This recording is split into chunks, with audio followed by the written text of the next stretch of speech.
Hello, this is Yogeshwar 7000 again, and I'm back on another interesting topic on Vedic astrology. And today we will be talking about a very important area of our lives, which is longevity.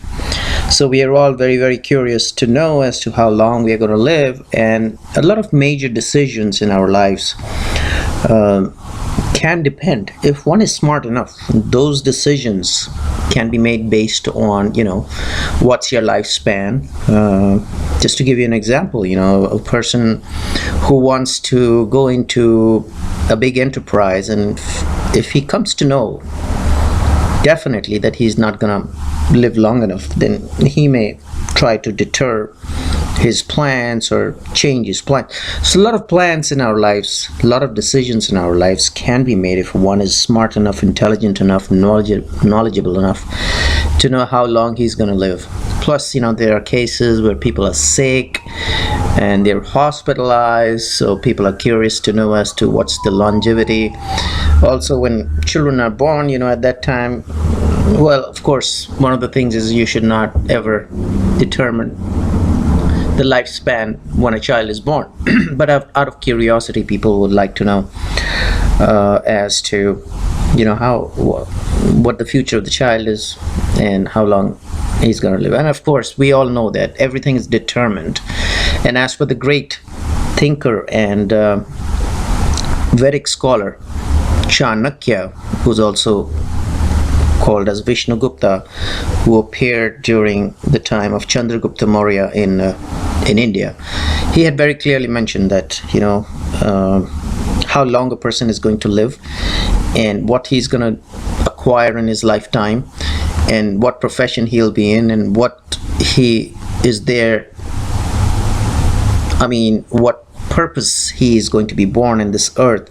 Everything is determined in the womb of the mother while the child is in the womb. So there's nothing we can actually do about it. According to this great scholar, he had firm belief in that,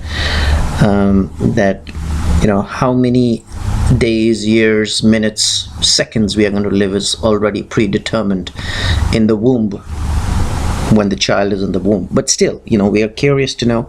So we have discussed about a few sages as to what they said about longevity.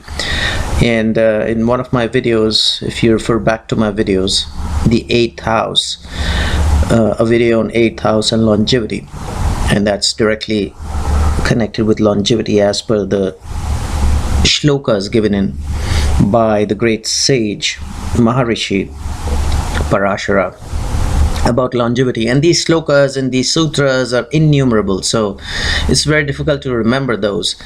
But what I'll warn you is, in the internet, on YouTube, you'll find a lot of people just coming to conclusions based on some blind rules which they have followed, which is cut and paste from one astrologer to another astrologer. Like one of the example is that when Saturn is in the 8th house, they say, okay, the person is going to live long. No, that's not like a blanket blind rule that if Saturn is in the 8th house, it's going to give you a long life. There are so many factors which can determine it as to how Saturn is placed, where it is placed, and I'm not going to get into those detailed discussion as to, I just give you an example. So don't just blindly follow what is said on YouTube. And one of the things which I'll say about YouTube, although I am myself putting in my videos on YouTube is not a good way to learn astrology. You have to do some hard work, you have to do some digging of scriptures, and actually learning astrology through YouTube videos is actually you're unlearning astrology. I would say that because it's all cut and paste and no hard work has been put in by astrologers. And many of the popular channels, which I do not want to name, they just come out of their own whims and fantasies and maybe based on their experience on certain charts, and they come to conclusions, and then people cut and copy, and people remember those things, and then they kind of spread that knowledge, which is not true knowledge. So what I'll recommend is go to the scriptures. And I've seen astrologers going up to the extent saying that, well, these scriptures are no use, just look at this procedure, this technique of predictions, And then they go on to prove very arrogantly that these ancient scriptures have no meaning. So I'm not going to comment. I'm not going to put a comment on that as well. But today we'll be talking about longevity in terms of a reference from an ancient sutra.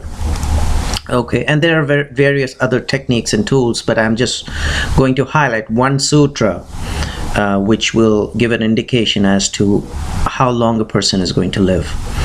And do not make this as your final conclusion, because like I said, astrology is an ocean and you have to keep learning and upgrading and going and referring and researching and then coming to your own final conclusion. And still those conclusions may not be 100% accurate, because that's how God has made it. You know, it's always a shade of gray. So this sutra, which is coming from the ancient scriptures, is, and I'll say that in Sanskrit, the sutra says Ayu Pitradineshabhyam, and this sutra actually means, if you translate it from Sanskrit, it means when you make a determination of a person's lifespan, two important things have to be taken into consideration first, and then the second thing, I'll come to it later. Two important things are the Lagna Lord, okay, and which includes Lagna itself. So that, please be very, very clear on two things. Well, Lagna and Lagna Lord are two different things, but yes, both these factors have to be taken into consideration.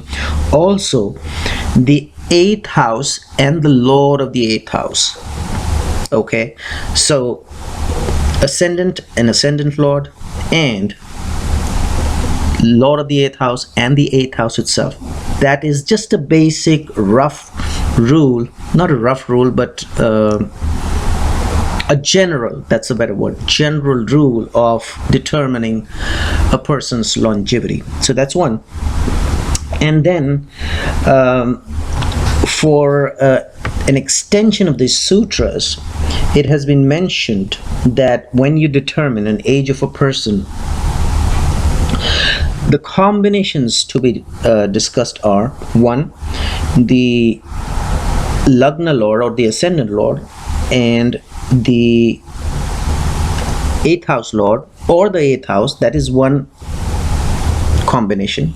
The other combination is the Lagna itself, not the Lagna Lord, the Lagna itself and the Hora Lagna, which is the ascendant itself and the Hora ascendant. Now I'm going to explain you what a Hora ascendant is and what an ascendant. Of course, you know what an ascendant is. It's just, you know, what ascendant you were born in and what is the influence on those ascendants, whether they're planet sitting and whether they're aspected by planets, and whether the Lagna is strong itself or Lagna is weak based on the degrees, and where the Lagna Lord is placed. So no, for this we don't take into consideration the Lagna Lord for this combination. So the first combination, once again, is the Lagna Lord or the Ascendant Lord and the 8th house Lord. That's one combination. The other combination which has to be taken into consideration is the Ascendant, not the Ascendant Lord, Ascendant and the Hora Ascendant. So what is a Hora Ascendant? Hora is, we know that there are 24 hours in a day, and one Hora is 1 hour. So every hour is ruled by a planet. So when a person is born, you can make a Hora Ascendant based on what was the Hora Lord, which hour the person is born, and you know, based on that, you make a Hora Lagna. And there's a way to make a Hora Lagna. I cannot get into that detail right now, but it's based on what hour you're born in. So it's not based on the main Rashi chart, which is created by knowing what zodiac sign was rising in the eastern horizon. I hope you know that. So that's the difference here. So this combination here says the ascendant and the Hora ascendant. So that's one combination. The earlier combination we discussed was the ascendant lord and the 8th house lord. And the third combination is Saturn and Moon. So how Saturn plays, because Saturn is a Karaka or a significator of longevity. So you have to determine that. And also how Moon is placed, because Moon is also about health. As you know that, we look at a person's health based on the Lagna, which is ascendant, and also the Moon ascendant, which is where the Moon is placed. So Moon also forms a very, very important planet as far as longevity is concerned. So these 6 factors, which is actually grouped into 3 groups. First group, the ascendant lord and the 8th house lord. Second group, the ascendant itself and the Hora ascendant. And the third group, Saturn and Moon. So if you look at these 3 groups, which constitutes of 6 factors, because these are 3 groups of 2 factors each, so these are total of 6 factors, then you come to a final conclusion as to how long a person is going to live. Is it going to be a long life or a midlife? Long life is called Dirghayu. In Sanskrit it's called Dirghayu Yoga.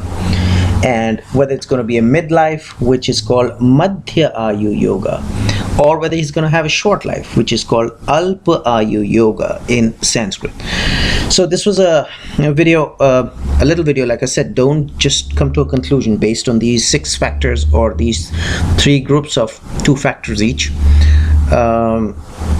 There are other techniques and other ways to determine. This is a very, very important way to come to the closest determination in terms of accuracy as to how long a person is going to live, and the exact date, how long will he live until, that is another discussion. There are ways and techniques and tools to find out exactly based on the dashas, and there are other ways as to find out as to how long he's going to live based on different dashas. It necessarily does not have to be the Vimshotri dasha.